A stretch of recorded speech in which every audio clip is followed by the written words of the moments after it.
First up, Rosie's latest rant. Last week, Rosie O'Donnell and Elizabeth Hasselbeck, she's the one on the right, obviously, fought over Rosie's comments about the U.S. and Iraq. Interesting discussion. 655,000 Iraqi civilians are dead. Who are the terrorists?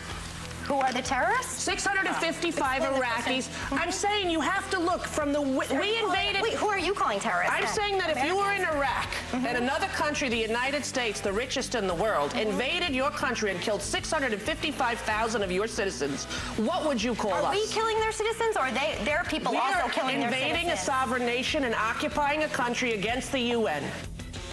Well, as I generally sympathize with her point of view, her skepticism about this war, as you all know, I do have a problem with her suggestion that we're the terrorists, which is clearly what the intent of that conversation was.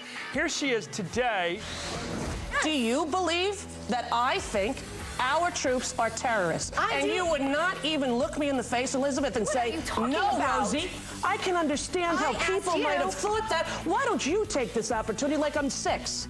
Because I don't understand how there can be such hurt feelings when all I did was say, look, why don't you tell everybody what you said? I did that as a friend. All you did is not defend me. I asked you if you believed that I thought You couldn't answer your own question. I don't believe that your suggestion was right. Since September, yes, I have told you I support the troops. I have done the same for you. I asked you if you believed what the Republican pundits were saying. Did I say yes? You said nothing, and that's cowardly. No. Nothing. That is not.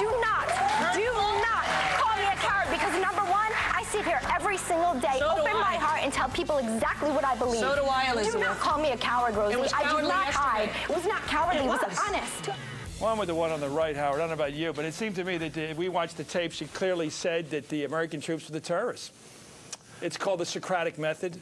Yeah. It's called the whatever question, but interrogative method. But she supports the troops. I know, that's not the issue here. Yeah. Did she call American soldiers terrorists? Yes. Okay. There's no question. Jill? Sounds like it to me. Jonathan, why do people go on television? And the old rule of politics is when you're in a hole, stop digging. Why is Rosie O'Donnell, who gives a bad name to people who question this war, I have to say it is inevitably a problem in this country that people ruin the anti-war position by Jane Fonda behavior, by this kind of behavior, when there are millions and millions, in fact, the overwhelming majority question this war, oppose it, want to see our troops home.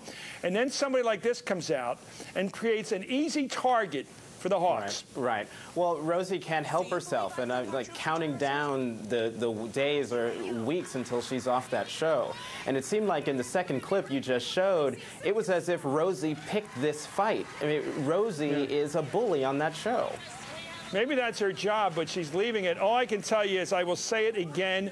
The anti-war position doesn't need that, because attacking American soldiers as the bad guys when they're over there risking their lives and getting killed and legs being blown off for us, and to have them made the bad guys by us. The other side's allowed to call them the bad guys, but if we do that, we're saying you're risking your lives for nothing. But I don't know. It doesn't. I don't know who she's trying to win with this argument. It's like she's a mole on the far right-wing side of the war, and she's figured out a way to make the war look better. I don't get it.